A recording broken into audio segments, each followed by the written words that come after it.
C'est dans une ambiance empreinte de solennité et de convivialité que s'est ouvert ce jeudi 30 octobre 2025 à Brazzaville la session inaugurale et ordinaire du Conseil économique, social et environnemental CESC en sigle. Une cérémonie riche en couleurs, marquée par la présence des membres du gouvernement, du corps diplomatique, des représentants des confessions religieuses et bien d'autres couches. Le temps de cette cérémonie inaugurale a été donné par M. Wilfried Obili, secrétaire général du CSE, qui a procédé à la lecture du décret présidentiel portant nomination des membres du Conseil. Ce moment solennel a officialisé la mise en place de cette institution consultative appelée à jouer un rôle clé dans l'accompagnement du gouvernement sur les questions économiques, sociales et environnementales. Décrète. Article 1er. Sont nommés membres du Conseil économique, social et environnemental ainsi qu'il suit.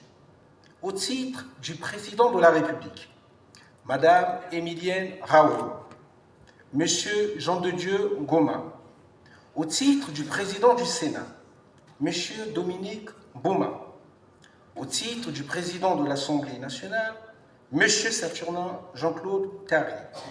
Au titre du Premier ministre, chef du gouvernement, M. Patrice Swami. Au titre des syndicats des travailleurs, M.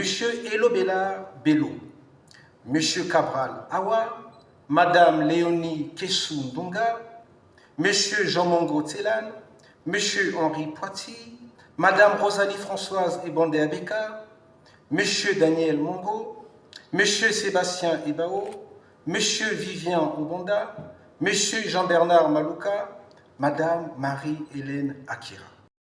Prenant la parole à son tour, Mme Émilienne Raoult, présidente du CSE, s'est dite honorée de la confiance renouvelée en sa personne par le chef de l'État congolais, son Excellence M. Denis Sassou Nguesso, ainsi que par le Premier ministre, tout en exprimant sa satisfaction quant à la tenue de ces assises qui ouvrent un nouveau chapitre de la vie institutionnelle du pays.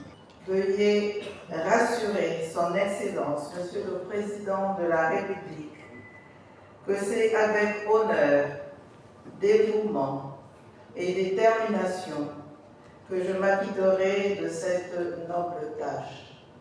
Pour ce nouveau mandat, la mastodonte Émilienne Raoult présente les grandes orientations de son plan d'action axé notamment sur le renforcement du dialogue social, la promotion du développement durable et la consolidation des valeurs républicaines. Le Conseil économique, social et environnemental est une assemblée consultative qui comprend en son sein les représentants de la société civile organisée et rassemblés au sein des principales branches d'activité économique, socio-culturelle et environnementale. Je vais en citer quelques-unes. Il s'agit des représentants des chambres de commerce, des organisations patronales, des associations paysannes, des professions libérales, des associations à vocation sociale, des chercheurs, des universitaires, des confessions religieuses, etc. Permettez, Monsieur le Premier ministre, que je revienne un instant en arrière pour remettre en mémoire la lutte qu'ont menée les femmes pour que soient reconnus leurs droits au sein de la société et au sein des organes du pouvoir. Le numéro 1 de la troisième institution de la République a également tenu à évoquer la question de la parité homme-femme au sein du Conseil, regrettant que la proposition des femmes autrefois équilibrée à 50-50 soit passée à 46% contre 54% pour les hommes. Une situation qu'elle a qualifiée de recul, appelant à des efforts collectifs pour rétablir l'équilibre dans les prochaines nominations. Dans la deuxième moitié du XXe siècle et jusqu'à ce jour, les femmes continuent à lutter pour leur reconnaissance dans les sphères de prise de décision, tant politique qu'économique ou sociale. En promulguant la loi organique relative au fonctionnement du Conseil économique, social et environnemental, le président de la République a choisi d'établir la parité au sein de notre institution.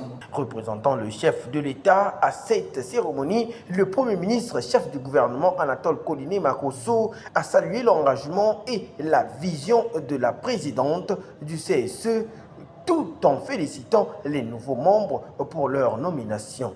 Il a réaffirmé à cette occasion le rôle central de cette institution en tant que cadre de concertation et de dialogue constructif au service du bien-être des populations et de la cohésion nationale. Mes félicitations vont particulièrement à l'endroit de Mme Emilienne Mao, présidente du Conseil économique, social et environnemental, pour la confiance renouvelée et méritée à la tête de cette institution. Ceci est, d'une part, un témoignage de reconnaissance par son Excellence M. Denis Sassou Nguesso, président de la République, chef de l'État, de ses qualités de femme politique très engagée et de grande probité. Et d'autre part, la marque du respect par le président de la République de son engagement à faire participer les femmes dans le processus de prise de décision dans la sphère politique et dans la vie publique. Madame la Présidente, j'ai noté avec beaucoup d'intérêt vos préoccupations en appelant à une collaboration plus étroite avec le gouvernement. Je rappelle que le Conseil économique, social et environnemental est justement l'incarnation et le dépositaire d'un modèle qui fonde sur une large part de consensus qui doit assurer la cohésion d'une société plurielle comme la nôtre. Le Conseil est le lieu où doit se nouer un dialogue serein entre partenaires sociaux. Un lieu où même lorsque le conflit s'aggrave, le fait du dialogue ne doit jamais être rompu. La session inaugurale du Conseil économique, social et environnemental s'ouvre ainsi sous le signe du renouveau et de la responsabilité. En toile de fond, un même engagement partagé, celui de faire du Conseil économique, social et environnemental une véritable force de proposition au cœur des grands défis de développement du Congo. Les mesures mutualisent leurs processus pour lesquels